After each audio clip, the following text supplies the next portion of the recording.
A tank contain 240 litres and 128 millilitres of milk. एक टंकी में 240 लीटर 128 मिलीलीटर दूध है। Which can be filled completely in 16 jars of the same size, जिसे समान आकार के 16 मर्तबानों में पूरी तरीके से भरा जा सकता है। यानी कि 16 मर्तबानों का आयतन दिया हुआ है। How much milk will be there in 22 such jar, ऐसे 22 मर्तबानों में कितना दूध होगा। तो देखिए पहले कन्वर्ट कर देते हैं। 1 लीटर में कितने होते हैं? 1000 मिलीलीटर। ठीक है, इसलिए हमारे पास 240 लीटर है। तो 240 लीटर में क्या होगा? 240 गुणे 1000 यानी कि 240,000 मिलीलीटर। तो यहाँ से अगर हम देखें तो पूरा दूध जितना टंकी का आयतन कितना है? 240 लीटर प्लस 128 मिलीलीटर। अगर मिलीलीटर में कन्वर्ट कर दे तो कितना हो जाएगा?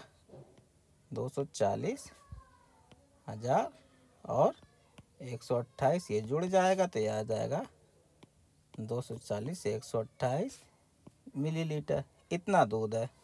अब एक नियम का नियम लगा देते हैं। देखिए चूँकि 16 जार्स लिख दें या मर्तबान लिख दें, 16 मर्तबानों में भरा जा सकता है। तो 16 मर्तबानों का आयतन, क्योंकि मात्रा है तो आयतन आ जाएगा। ये कितना दे रखा है? 240 128 ml। इसलिए एक नियम से यूनिटरी मेथड से एक मर्तबान का आयतन 240 128 बटे 16 मिलीलीटर। इसी तरीके से अगर इम्प्लाई करें तो 22 मर्तबानों का, तो सिंपल एक नियम यूनिटरी मेथड का क्वेश्चन है।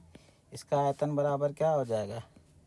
240 128 बटे 16 गुणे 22। अब यहाँ से काट लेते हैं।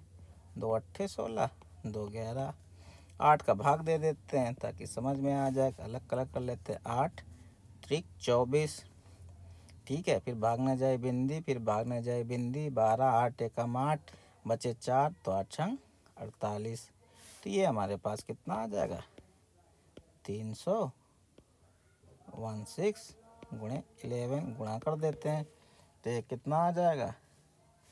11 छक्का 66, 11 का 11 7 17 और फिर 1, फिर 11 0 0 और 11 3 33। तो ये इतने मिलीलीटर आ जाएगा। अब इसमें 1000 से भाग दे देंगे तो ये किसके बराबर हो जाएगा? 330 लीटर प्लस 176 मिलीलीटर। तो ये आंसर हो जाएगा हमारे पास ऑप्शन 1, 330 लीटर और 176 मिलीलीटर। तो यहाँ पे ये कन्वर्जन है। यहाँ पे पहले स्टेप में कन्वर्जन है और दूसरे स्टेप में यूनिटरी मेथड एक नियम है, या आर्यन रेशियो कह सकते हैं।